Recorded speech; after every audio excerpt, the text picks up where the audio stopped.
아파트 하락세, 급락세, 내년 3월이 되면은 모든 것이 다 끝난다. 자, 아마 제가 한 7, 8 정도 차례를 거쳐서 제가 아파트 시세에 대해서 말씀을 드렸습니다. 내년 2월에서 3월 정도가 되면은 하락을 하고 싶어도 하락하기 힘든 국면이 온다. 라고 시간적인 부분들을 다 설명드렸습니다. 그래서 지금도 똑같습니다. 아파트 하락세 내년 3월 되면은 이제 더 이상 하락을 하기가 급락을 하기가 힘든 국면이 온다. 네, 이렇게 보시면 될 것 같아요. 그래서 지금 모든 전문가들, 교수, 박사들, 유튜버들, 전문가들 방송에 뉴스에 나와서 모든 무슨 뭡니까? 부동산 뭐 하죠? 사람들 뭐라고 얘기합니까? 내년에 집값 다 폭락한다고 합니다. 그 사람들한테 한 가지 물어보고 싶습니다. 앞으로 내년이든 3년 후든 5년이든 10년 후에 여러분들 짜장면값 폭락합니까? 이 말 한번 물어보고 싶어요. 짜장. 우리 항상 제가 말씀드린 거를 짜장이죠. 물가의 이게 대명사라고 했죠. 물가의 대명사. 짜장은. 이 물가의 대명사는 무엇으로 전이됩니까? 이게 집값으로 전이됩니다. 네. 그런데 아무도 짜장면값 폭락에 대해서는 얘기를 하지 않는데 유일하게 집값만 폭락한다고만 얘기합니다. 여러분들 이것을 무엇이라고 얘기했죠? 이율배반이라고 했죠. 이율배반. 자, 그래서 지금 집값이라는 거는 모든 물가의 총체입니다. 네, 집값이라는 것은 물가 지수에 포함은 되지 않습니다. 뭐 전세값, 뭐 월세 정도, 전세값 이런 거는 포함되지만 집값 자체는 포함되지 않는데, 자, 짜장이란 것은 물가의 아주 기초적인 것이고 이 물가의 모든 물가의 기초들이 모여서 결과를 만드는 것이 집값입니다. 그러니까 짜장면 값은 올라간다고 얘기하면서 집값이 폭락한다고 얘기한 것은 맞지가 않다는 겁니다. 여러분들 이 부분들을 잘 보셔야 될 것 같아요. 그래서 이 전문가들 중에는 집값 폭락 그 얘기 많이 하죠. 방송 나와서 뉴스 나오고 그분들이 물어보세요. 짜장면 값 앞으로 어떻게 될 건지. 단 한 명도 짜장면 값이 하락할 거라고 얘기하는 사람은 아마 없을 겁니다. 제가 뭐 장단지 하나 걸겠습니다. 네, 엄지손가락 하나 걸게요. 그런 사람 아무도 없을 거예요. 네, 여러분들이 그 이유는 잘 아실 겁니다. 네, 그렇게 보시면 되고, 그래서 지금 이제 하락기의 말미가 되면은 어떻게 현상이 나타난다고 했습니까? 지지난 시간에도 말씀드렸듯이 모든 사람들이 부정론에 빠지게 되는 겁니다. 네, 모든 사람들이 이제는 회의적인 상황에 빠지게 되는 거죠. 그것이 바로 투자입니다. 투자. 네, 그래서 투자가 쉬운 것이 아니고 어려운 것이다. 왜? 인간의 본능을 거슬러야 되거든요. 지금에 있는 모든 상황들은 무엇을 말합니까? 지금에 있는 모든 상황들은 무엇을 얘기하죠? 네, 하락을 얘기합니다. 하락을. 지금의 상황을 보시면 모든 것이 다 하락이에요. 그래서 이거는 본능을 거슬러야 되는 거죠. 사실은. 자, 작년에 보시면은 우리가 아주 좋을 때, 주식시장 아주 좋을 때 보시면은 하락이라고 제가 얼마큼 얘기를 했습니까? 그것이 꼭지다. 자, 이것이 받아들이지 않는다는 겁니다. 왜? 나의 본능을 거슬러야 되니까. 자, 그래서 이게 투자가 굉장히 어려운 겁니다. 자, 이 투자를 알려면 무엇을 알아야 되죠? 시간이죠, 시간. 결국에는 시간입니다. 시간을 이해하지 못하면요, 나는 결국에 항상 인간의 본능만을 따라갈 수밖에 없다.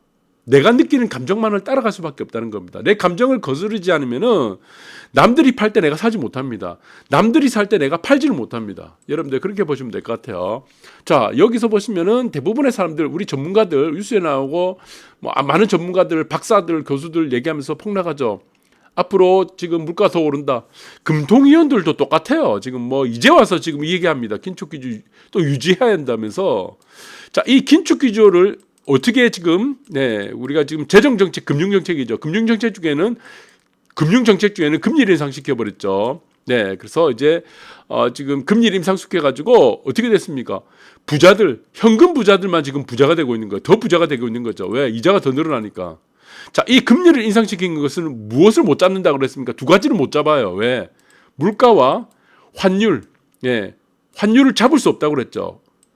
네, 잡을 수 없습니다. 지금은 물가라도 지금 금리에 기인하는 어떤 수요에 기인하는 물가 상승이 아니고 공급망에 따른 물가이기 때문에 금리가 영향을 받지 않습니다. 환율은 또 어떻습니까? 금리 올린다고 환율이 뭐 지금 떨어집니까? 자, 환율이 중요할 때 금리에 따라서 환율이 영향을 받을 때가 언제입니까? 환율. 1980년대 이전이죠. 이때는 어떤 시대죠? 저축의 시대죠. 저축의 시대에서 가장 중요한 것이 무엇입니까? 자본인등에서 가장 중요한 것이 무엇이죠? 금리죠. 국제 금리죠. 지금은 무슨 시대입니까? 투자의 시대죠. 이자율 보고 투자 안 합니다. 지금은요. 지금은 투자의 시대이기 때문에 금리 시대가 아닙니다. 금리 0.1%, 0.5% 더 준다고 자본이동 일어나지 않아요. 여러분들 그 부분을 이해하셔야 되고, 금리를 가지고 환율을 결정한다, 국제 자본 이동한다는 것은 어느 정도는 있겠죠. 그러나 그것은 저축의 시대, 저축의 시대에서 가장 중요한 것은 금리입니다. 금리. 내가 저축을 해야 되니까. A라는 국가보다 B라는 국가가 금리가 더 높으면 저축의 시대에서는 B라는 국가로 다 넘어갑니다. 지금은 그렇지 않습니다. 네. 자, 그래서 금리 이상으로의 투자 수익을 보장될 때 이제 자본 이동이 일어나는 거죠. 그래서 그것이 투자 시대다. 그런데 집값을 보시면은 어떻습니까? 지금 이 그래프 보세요. 19년도 갔어. 19년도. 네. 2022년도니까 지금 19년도예요. 19년도. 자, 그런데 이것이 지금 중요하다고 그랬죠. 지금의 시기, 지금 9월 달입니다. 이것도. 9월 달인데 지금 더 내려갔죠. 여러분들 아실 거예요. 네. 자, 지금은 더 내려갔다. 라고 보시면 되는데, 자, 이게 지금 이제 좀 안 나오네. 네. 자, 더 내려갔는데, 지금 어떤 상황인가를 우리 여러분들이 잘 보셔야 될 것 같아요. 네. 그래서 지금 보시면은, 지금 이게 줄이 잘 안 나오는데, 지금 이제 시세가 더 내려갔죠. 더 내려가니까, 자, 이 부분이 내년 2월에서 3월 정도 가면 어떤 현상이 나타난다고 했습니까? 악재가 나와도 악재가 반영이 안 됩니다. 네. 우리가 상승장에 말미에 가게 되면은 어떤 현상이 일어나느냐. 여러분들이 잘 아실 거예요. 네. 상승장의 말미에는 아무리 많은 호재가 나타나도 호재가 반영이 안 됩니다. 자, 사락장의 말미에 가게 되면 어떤 현상이 나타나느냐. 온갖 악재가 다 나타납니다. 그런데도 시장이 반영이 되지 않습니다. 그것이 바로 하락장의 말입니다. 그러나 부동산은 무엇이라 했습니까? 항공모함이다. 그래서 부동산은 곧바로 상승으로 연결되지 않는다.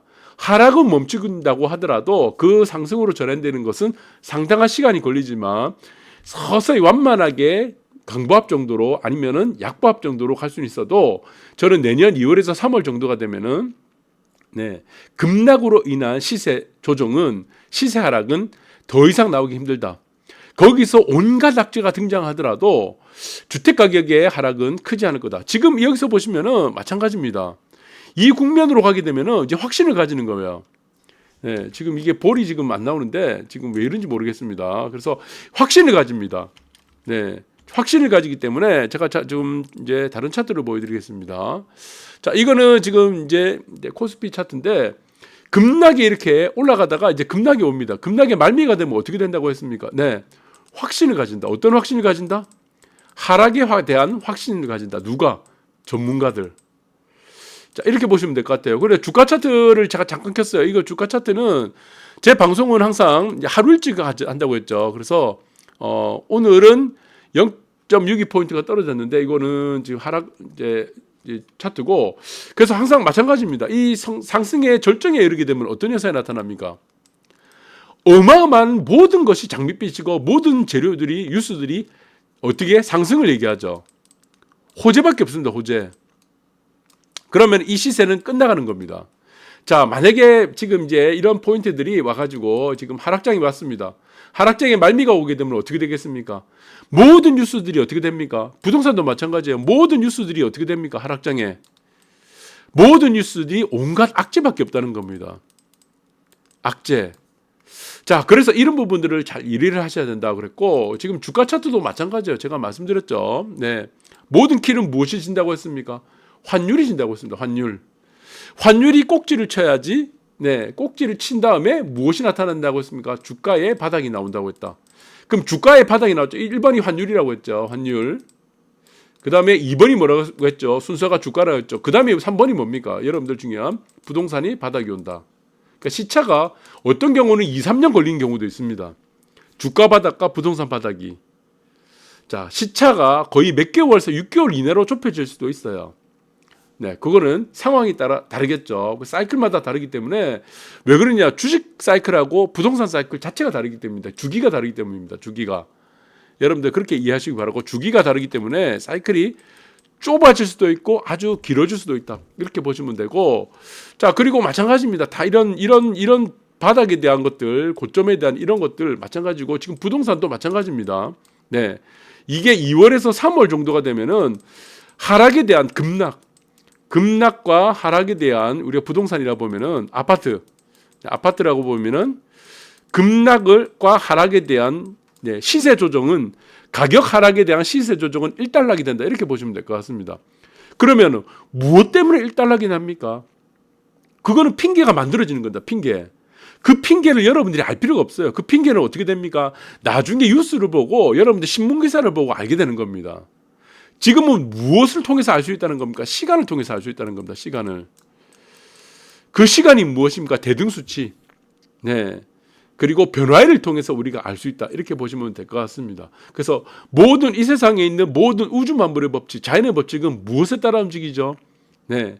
재료나 호재나 악재에 따라서 움직이는 것이 아니고 네. 반드시 시간에 따라서 움직인다. 이렇게 보시면 될 것 같아요.